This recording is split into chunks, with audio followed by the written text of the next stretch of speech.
Hello student. आज हम जिस टॉपिक पे बात कर रहे हैं उस टॉपिक का नाम है गुर्जर प्रतिहारों का उदय। तो सबसे पहले ये जानते हैं कि गुर्जर प्रतिहार कौन थे।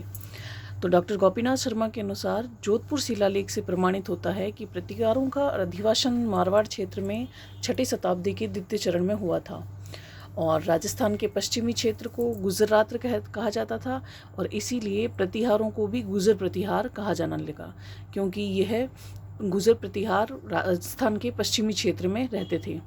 इसके बाद बात आती है कि गुर्जर प्रतिहारों की उत्पत्ति के संबंध में प्रचलित मत। तो गुर्जर प्रतिहारों को कुछ विद्वान विदेशी संतान मानते थे, जिनमें जो विद्वान सम्मिलित हैं वो है colonel James Tod, doctor Smith, doctor Bhandarkar. इनका मत था कि गुर्जर प्रतिहार विदेशों की संतान थे, और जबकि गुर्जर प्रतिहारों को भारतीय मानने वाले विद्वानों में जिनका नाम आता है वह है दशरथ शर्मा, डॉक्टर ओझा और डॉक्टर सीवी वैद्य। अब बात आती है कि गुर्जर प्रतिहारों की जानकारी हमें कहाँ से मिलती है। तो सबसे पहले ऐहोल अभिलेख, जिसकी रचयिता रवि कीर्ति थी और यह पुलकेशिन द्वितीय के दरबार में रहते थे। इस रचना से गुर्जर प्रतिहारों की जानकारी हमें मिलती है। इसके अलावा कुवलयमाला, जो कि अधोधन सूरी द्वारा रचित थी, ग्वालियर प्रशस्ति, जो कि भोज प्रतिहार के बारे में जानकारी देती है, और हरिवंश पुराण, ये वे रचनाएं हैं जिनसे गुर्जर प्रतिहारों की बारे में जानकारी हमें मिलती है। इसके अलावा गुर्जर प्रतिहारों को राम के भाई लक्ष्मण के वंशज भी माना जाता है, जिनका प्रारंभिक केंद्र मंडोर, जो कि जोधपुर में स्थित है, भीनमाल, जो कि जालौर, और आगे चलकर इनका केंद्र कन्नौज भी रहा था। और गुर्जर प्रतिहार वंश का संस्थापक हरिश्चंद्र को माना जाता है।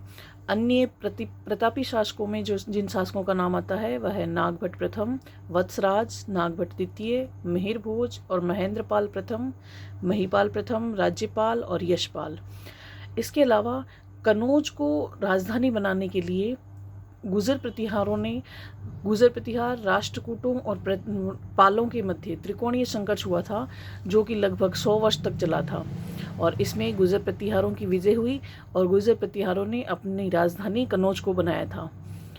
यह जो त्रिकोणीय संघर्ष है वह प्रतिहार राजा वत्सराज के समय प्रारंभ हुआ था तथा मिहिर भोज ने इस संघर्ष को जीत लिया था।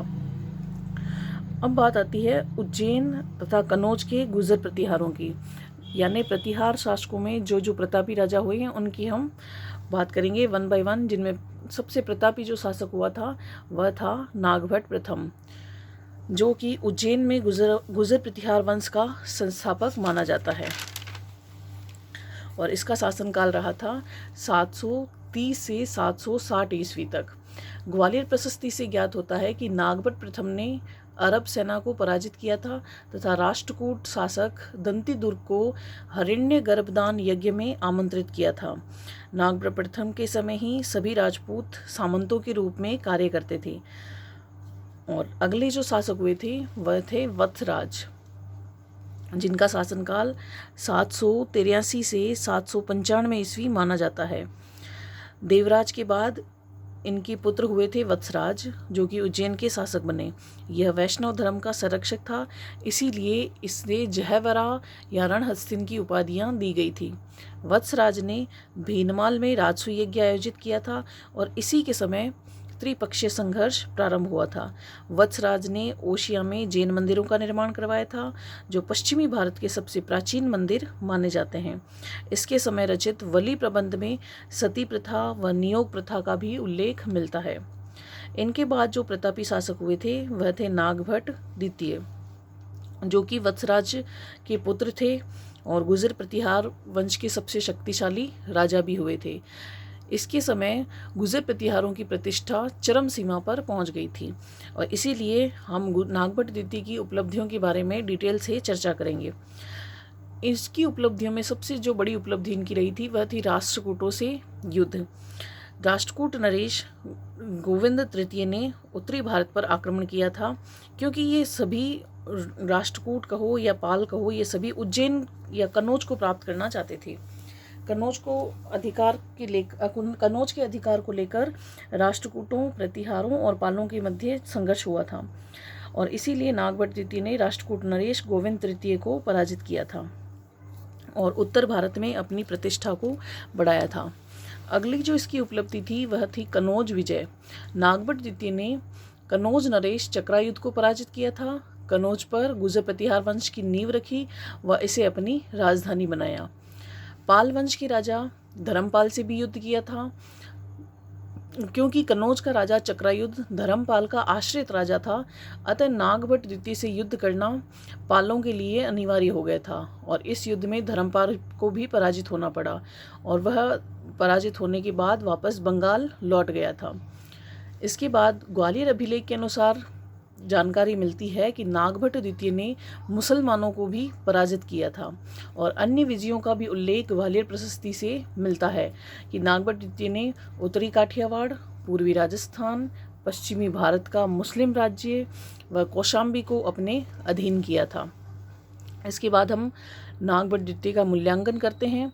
क्योंकि उनकी उपलब्धियों की हमने डिटेल से चर्चा की थी, इसी आधार पर कहा जा सकता है कि वह गुर्जर प्रतिहार वंश के सबसे पराक्रमी व धैर्यवान शासक हुए थे और भगवती देवी के परम भक्त भी थे। वह विद्वानों के आश्रयदाता थे।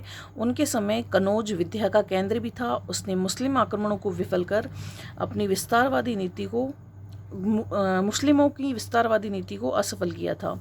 उसने धर्म का अनुसरण करते हुए अपनी प्रतिष्ठा को बढ़ाया और इसीलिए ग्वालियर प्रशस्ति में नागभट्ट द्वितीय को म्लेच्छों का नाशक कहा जाता है।